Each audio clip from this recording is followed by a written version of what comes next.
The envelope wasn't addressed to me. It wasn't addressed to my husband either. It was addressed to the man I'd been having an affair with. Across the front, in my late father's unmistakable handwriting, were four simple words: "For the man she marries." My father had written that letter 12 years before he died. He'd given it to my husband on our wedding day, told him to save it. One day, my husband handed it to my affair partner instead.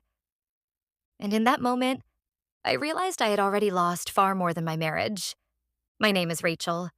My husband's name was Owen. The man I betrayed him with was Luke. My father adored Owen. Not because Owen had the best job. Not because he made the most money. Not because he was perfect. He simply believed Owen would protect my heart. The night before our wedding, Dad pulled Owen aside. Nobody knew what they talked about. Not even me. The next morning, Dad smiled brighter than I'd seen in years. When I asked what happened, he only laughed. Man-to-man conversation. I never asked again. 3 years later, Dad died unexpectedly. A stroke. Completely without warning. I remember Owen standing beside me through every funeral arrangement, every visitor, every sleepless night. He never left my side. For years, I believed I'd never find another man capable of loving me that way. Then, I forgot. Luke entered my life through work. He consulted for our company. Smart, funny, confident.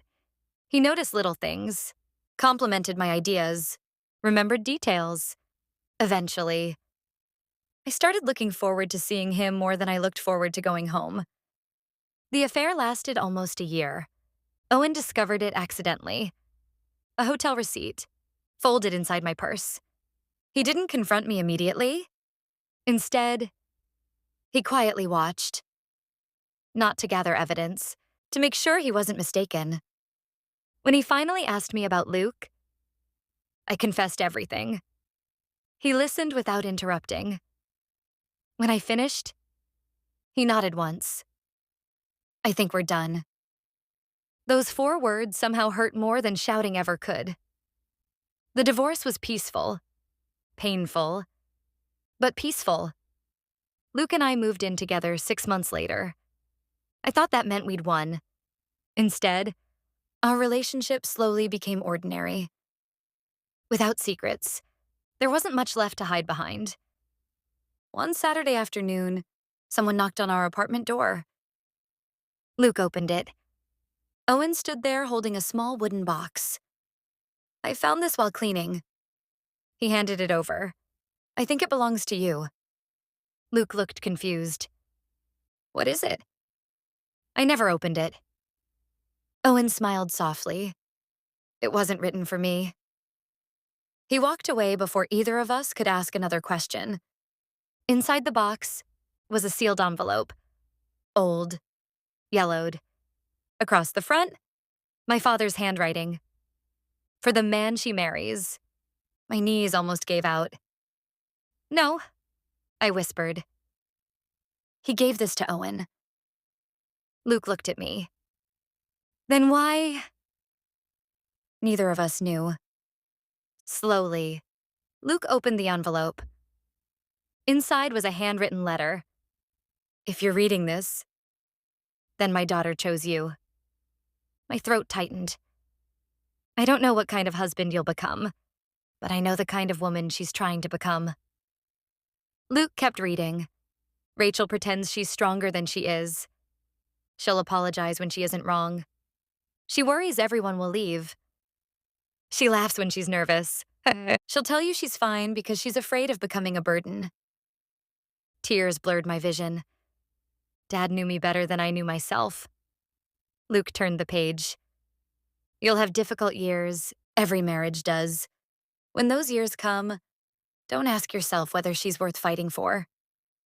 Ask yourself whether you've remembered why you started fighting in the first place." Neither of us spoke. The final paragraph was shorter. "I'm giving you my blessing today. Not because you'll always deserve it, because I hope you'll spend the rest of your life trying to." Signed simply, Dad. The apartment stayed silent. Finally, Luke whispered, "I don't think this belongs to me." Neither did I. That night, I couldn't stop thinking about Owen. The next morning, I called him. "You gave Luke my father's letter." "I did." "Why?" Long silence. "Because your father didn't write it for me. He wrote it for the man who'd spend the rest of your life loving you." I started crying. "You were that man." Owen sighed. "I was." "Then why give it away?" Another pause. "Because after the divorce, that wasn't my place anymore." His voice remained calm. "I couldn't keep your father's blessing. If you chose someone else, it belonged to him." I whispered, "He didn't earn it." Owen answered quietly, "I know. But your father hoped whoever married you someday would." Weeks passed. Luke became distant, quieter. One evening, he admitted why. "I keep thinking about that letter." "What about it?" He looked down. "I don't deserve a blessing that belonged to another man's promises." A month later, he ended our relationship. Before leaving, he placed the letter back into the wooden box. "I hope someday someone earns this." Years later, I learned something I'd never known. The night before our wedding, my father had told Owen exactly why he'd trusted him. Not because Owen was perfect, because he'd watched how Owen treated people when nobody was watching. The waitress, the janitor, the lonely neighbor. My father believed character revealed itself in ordinary moments. Looking back, he had been right. Sometimes people ask whether Owen ever got revenge after the affair. I tell them he didn't. He simply gave my affair partner my father's blessing. Not because Luke deserved it. Not because Owen stopped hurting. But because Owen understood something I didn't. A blessing isn't proof that someone has become worthy. It's hope that one day they will choose to be. I lost my husband because I forgot the promises we made. Luke lost me because he realized promises borrowed from another man could never become his own.